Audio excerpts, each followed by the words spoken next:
السلام علیکم ورحمۃ اللہ وبرکاتہ۔ وعلیکم السلام ورحمۃ اللہ وبرکاتہ۔ عاقل صاحب جدہ سے میرا ایک سوال ہے، ہم عرفہ کا روزہ کہتے ہیں اور عرفہ اس دن ہوگا جس دن حاجی عرفات میں ہوں گے، اس پر بہت عرصے سے بحث ہے، لیکن ہم جو اجمی لوگ ہیں یا تو اس روزے کو یہ کہے کہ 9 تاریخ کا روزہ رکھنا ہے، اگر ہم یہ کہتے ہیں عرفہ کا روزہ رکھنا ہے یا عرفہ والے دن کا روزہ رکھنا ہے تو پھر اس میں ایک قسم کا اختلاف ہے۔ عرفہ وہاں ہو چکا اور ادھر ہمارے ایریے میں عرفہ ہے نہیں، عرفات کا میدان، تو اس بارے میں کیا ہے؟ جیسے کہ لوگوں نے فرمایا کہ 2 روزے رکھ لو بھائی، صحیح بات، حساب سے 8 کا اور 9 کا، یعنی 8 کو ہمارے ہاں عرفہ کا دن ہوگا تو اس لیے ہو جائے گا۔ اس میں صحیح مسئلہ اور جو صحیح بات ہے رائج وہ کیا ہے؟ برائے مہربانی بتائیں گے صحیح بات کیا ہے؟ نحمدہ و نصلی علی رسولہ الکریم، اما بعد۔ آپ دیکھ رہے ہیں نور ٹی وی جدہ اور میں ہوں محمد عاقل۔ ارشاد بھائی دہلی سے یہ جاننا چاہ رہے ہیں کہ عرفہ کا روزہ ہمارے یہاں مشہور ہے اور عرفہ کا میدان سعودی عرب میں ہے، جہاں پر حجاج بیت اللہ الحرام 9 ذی الحج کو حج کے بڑے رکن کے لیے جمع ہوتے ہیں اور قیام کرتے ہیں، اور اسی قیام کی وجہ سے اللہ کے رسول صلی اللہ علیہ وسلم نے فرمایا تھا کہ الحج عرفہ، حج تو اسی عرفہ کے دن کا نام ہے۔ تو اس دن کی اہمیت تو ہے اور یہی وجہ ہے کہ اللہ کے رسول صلی اللہ علیہ وسلم نے اس دن کا روزہ رکھنے کے جو فضیلت بیان کی ہے وہ 2 سال کے گناہوں کا کفارہ اسے بیان فرمایا ہے۔ بھائی ارشاد یہ جاننا چاہ رہے ہیں کہ ہمارے یہاں ایک تو عرفات کا میدان نہیں ہے، اور ہم پھر یہ کہا جاتا ہے کہ آپ یا تو 2 روزے رکھ لیں یا پھر اگر آپ روزہ رکھنا چاہتے ہیں تو اپنی رویت کے مطابق رکھیں۔ 9 ذی الحج آپ کے یہاں اس وقت ہوتا ہے جبکہ عرفہ کے میدان میں یا سعودی عرب میں وہ 10 ذی الحج ہو چکا ہوتا ہے اور عید یہاں پر منائی جا رہی ہوتی ہے۔ ایسی صورت میں ہمیں کیا کرنا چاہیے؟ اس سے پہلے کہ میں آپ کی خدمت میں فضیلت شیخ عبد المحسن العبیکان کا فتویٰ نقل کروں، ان سے یہی سوال پوچھا جا رہا تھا۔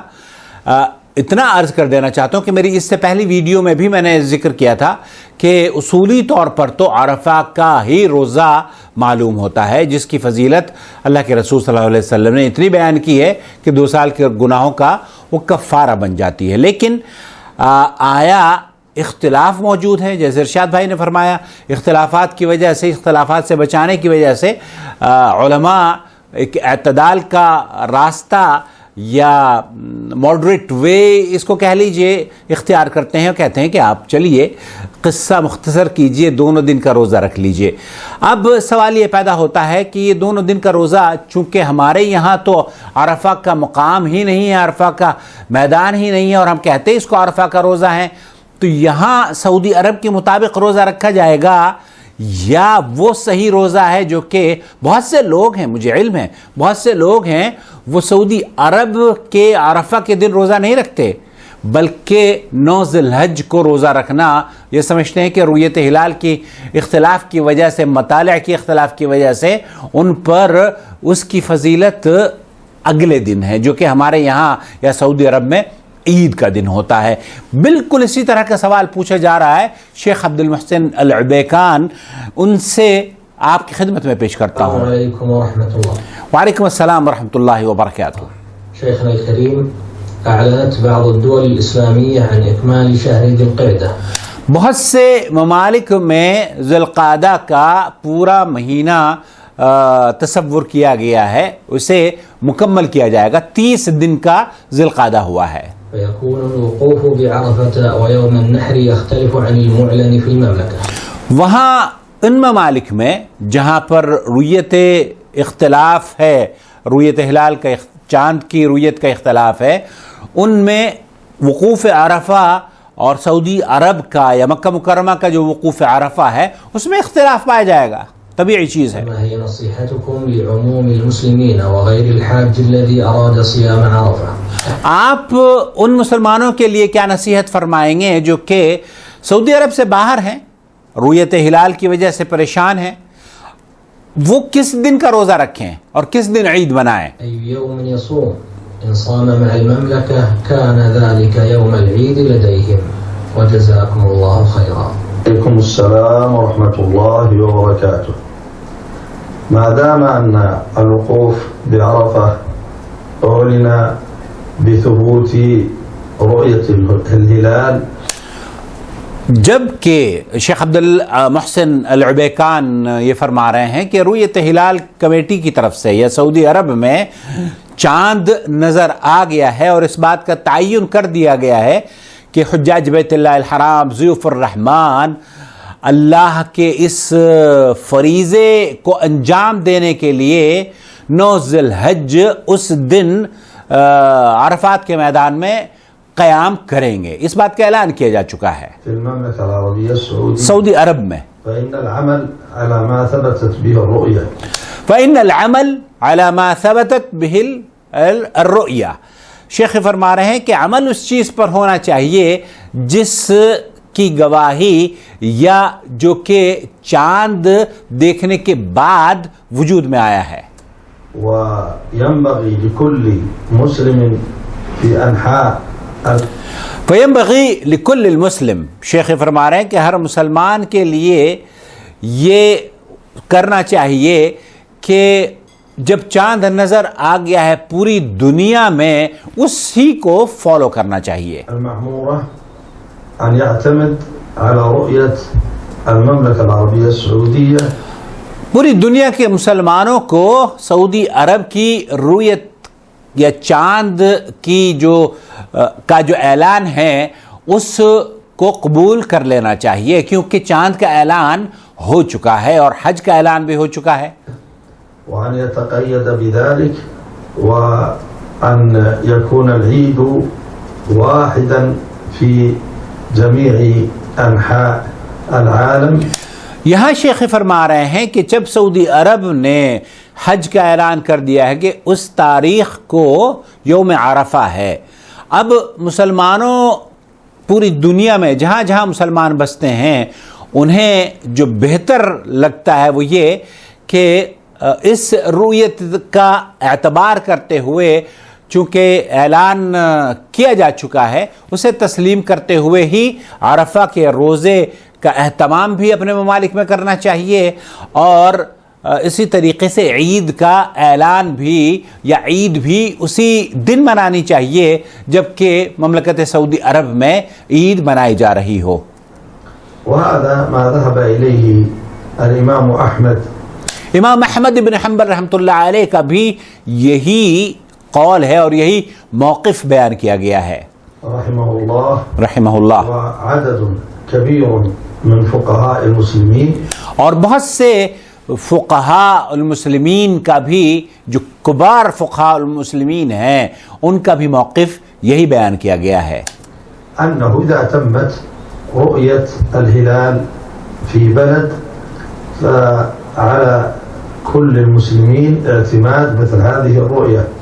اگر کسی ملک میں یا کسی شہر میں چاند نظر آ گیا ہے اور اس کا ثبوت مل چکا ہے، اس کی گواہی مل چکی ہے، تو اس گواہی کا اعتبار پوری دنیا کے مسلمانوں کو کرنا چاہیے۔ شیخ فرما رہے ہیں کہ ایک گواہی چاند کی پوری دنیا کے مسلمانوں کے لیے کافی ہے۔ وهذا هو الصواب عندي، میرے جو شیخ اپنی رائے بتا رہے ہیں کہ میں وہ ثواب عندی، یہی بات مجھے زیادہ مناسب اور صحیح معلوم ہوتی ہے کہ رؤیت ہلال مکۃ المکرمہ کی جو رؤیت ہے اور چاند کا نظر آنا سعودی عرب کے اعلان کے بعد پوری دنیا کے مسلمانوں کو اسے تسلیم کر لینا چاہیے۔ ما ذكره بعض العلماء من أن اختلاف المطالع له تأثير، بہت سے علماء کا اس میں اختلاف پایا جاتا ہے، جیسے کہ برشاد بھائی نے بھی کہا ہے اور بہت سے علماء نے، جو مطالعے کا اختلاف ہے اس کے اثرات اس قضیے پر متاثر ہوتے ہیں، اثر انداز ہوتے ہیں۔ بحديث ابن عباس رضي الله تعالى عنهما، حدیث عبداللہ ابن عباس رضی اللہ تعالی عنہما کی وہ روایت پیش کی جا رہی ہے، غالباً صحیح مسلم کی وہ روایت ہے، عندما جاءه غلامه كريب من عندما جاءه غلام کریب، ان کے غلام تھے جو کسی کام کی وجہ سے شام گئے تھے، الشام، وقال هكذا امرنا رسول الله صلى الله عليه وسلم. هو جب کریب سے حضرت عبداللہ ابن عباس رضی اللہ تعالیٰ عنہ نے چاند کے بارے میں پوچھا تو چاند کے بارے میں شام میں جو روزہ رکھا گیا تھا وہ مدینہ منورہ سے اختلاف تھا، وہاں کسی جمعے کے دن کا روزہ رکھا گیا، یہاں ہفتے کا روزہ رکھا گیا، اس طرح کا مسئلہ تھا. تو حضرت عبداللہ ابن عباس رضی اللہ تعالیٰ عنہ نے فرمایا، ابن عباس رضي الله تعالى عنهما يقصد هكذا امرنا باعتماد الرؤية. حضرت عبداللہ ابن عباس رضی اللہ تعالیٰ عنہ نے فرمایا کہ ہم نے اسی طریقے سے ہمیں اللہ کے رسول صلی اللہ علیہ وسلم نے حکم دیا تھا روزہ رکھنے کا. ولم يكن فيه اشارة. یہاں شیخ فرما رہے ہیں کہ آپ عبداللہ ابن عباس رضی اللہ تعالیٰ عنہ کا جو بیان کرنے کا مقصد تھا وہ یہ تھا کہ اللہ کے رسول صلی اللہ علیہ وسلم نے رؤیت ہلال کی بات کی ہے نا، کہ آپ چاند اگر نظر آ گیا ہے تو آپ اس کو تسلیم کر لیں اور اسی کے مطابق اپنے روزے یا اپنی عید کریں. الى اختلاف المطالع. وہاں اختلاف مطالع کا ان کے ذہن میں بات نہیں تھی، کیونکہ چاند شام کے اندر بھی نظر آیا اور چاند مدینہ منورہ میں بھی نظر آیا، تو دونوں نے چاند کو دیکھتے ہوئے، چونکہ مسافت 700-800 کلومیٹر کی ہے اور اس زمانے میں کمیونیکیشن کے اتنے فاسٹ وسائل نہیں تھے یا ذرائع نہیں تھے کہ آج جو سعودی عرب میں ہو رہا ہے وہ ہندوستان میں، دنیا کے ہر ملک میں سب کو پتہ چل رہا ہے کہ یوم عرفہ کیا ہے، جبکہ شام اور سعودی عرب یا عرفہ کے میدان کا جو ڈسٹنس ہے وہ تقریباً 700-800 کلومیٹر کا ہے. لأنهم في المدينة كانت رؤيتهم تختلف عن رؤية أهل الشام. مدینہ منورہ کی چونکہ رؤیت چاند کا دیکھنا شام والوں سے مختلف ہوا کرتا تھا اور شام والوں سے مختلف تھا اس صحیح مسلم کی روایت میں. وبين الشام والمدينة مسافات طويلة. وبین الشام والمدینہ مسافت طویلہ، جیسے میں نے عرض کیا تقریباً 700-800 کلومیٹر کی دوری ہے. فما يبلغهم في ذلك الوقت. تو وہاں ایسی صورت میں جبکہ نہ آپ کے پاس واٹس ایپ تھا، نہ ہی فون کالز کا زمانہ تھا، بلکہ بعض مرتبہ تو کئی ہفتوں لگ جاتے ہوں گے مدینہ منورہ پہنچتے پہنچتے 700-800 کلومیٹر سفر کرنا. ما يحصل في المدينة ولا يبلغ أهل المدينة ما حصل في الشام.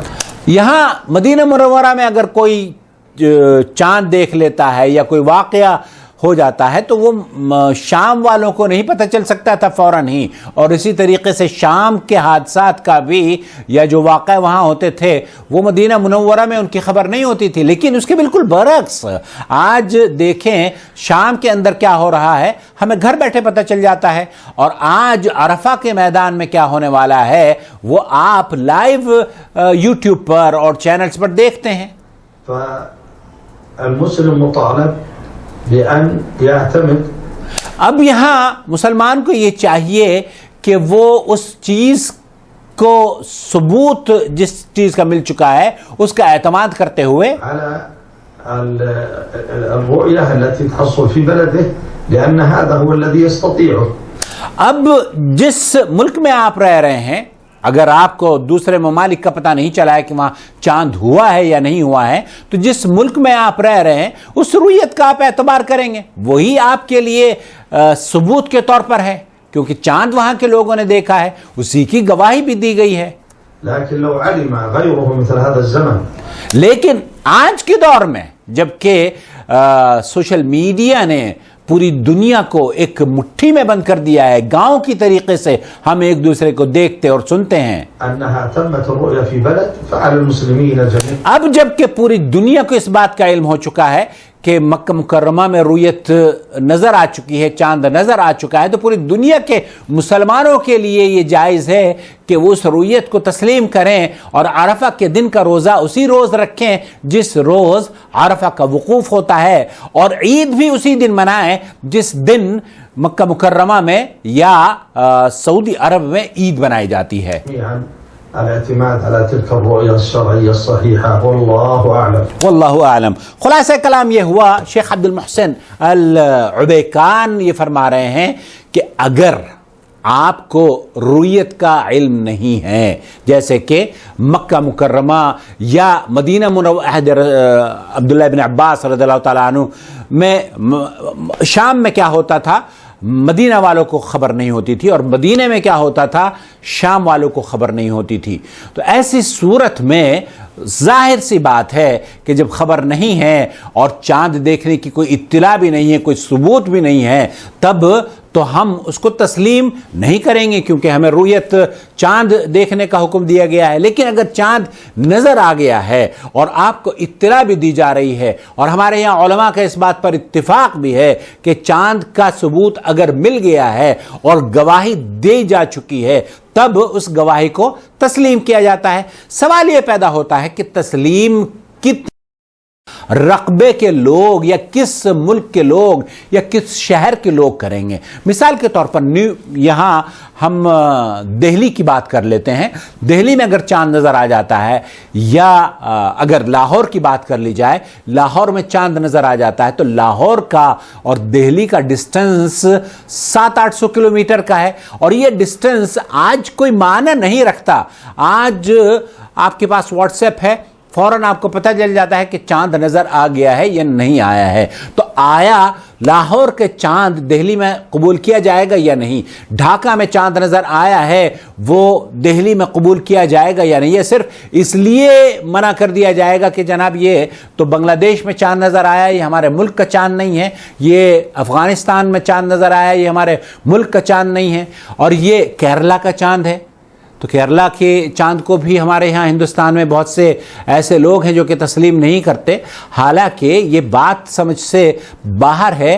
اور میں نے اپنی گزشتہ ویڈیو میں بھی فضیلت شیخ معراج ربانی کو ہماری گفتگو ہوئی تھی، اصل میں ایک چھوٹا سا ہمارے گروپ ہے جہاں کئی علماء موجود ہیں، اور اس طالب علم کو بھی وہاں پر ان سے کچھ سیکھنے کا موقع ملتا ہے۔ تو ہمیں جب گفتگو ہوئی وہاں پر، ارشاد بھائی بھی اسی گروپ میں موجود ہیں، تو اس گروپ میں شیخ نے مجھے بتایا، شیخ معراج ربانی، کہ میں نے سعودی عرب کے مفتی اعظم کو یہ خط لکھا ہے کہ رویت ہلال جب چاند نظر آ گیا ہے، مسلمانوں کو اب گواہی بھی دی جا چکی ہے اور اس کا ثبوت بھی مل چکا ہے، تو یہ جو تصدیق ہے، اس تصدیق کو کتنا رقبہ تسلیم کر لے گا؟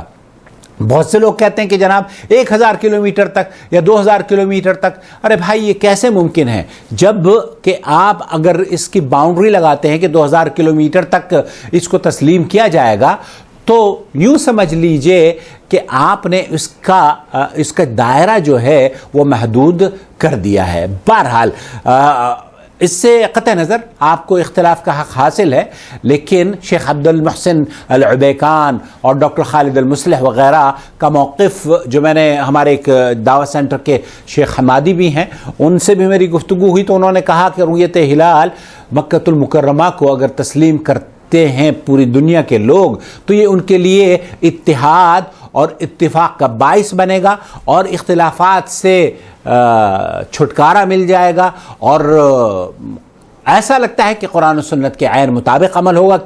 کیونکہ اللہ کے رسول صلی اللہ علیہ وسلم نے چاند کی گواہی پر، اس میں تو کسی کا اختلاف نہیں ہے کہ چاند کی گواہی اگر مل جائے تو اسے ہم قبول نہیں کریں گے، اس کی تردید کر دیں گے۔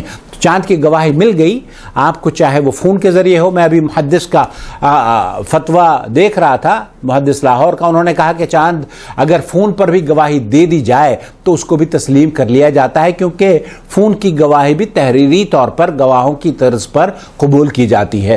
تو فون کی گواہی ہوئی یا واٹس ایپ کی گواہی ہوئی، اگر مکہ مکرمہ کی گواہی آپ تک CNN کے ذریعے، BBC کے ذریعے، یا سعودی TV کے ذریعے، یا نور TV کے جدہ کے ذریعے آپ تک پہنچ رہی ہے، تو بہتر یہ ہے کہ رؤیت ہلال مکۃ المکرمہ کو تسلیم کر لیا جائے۔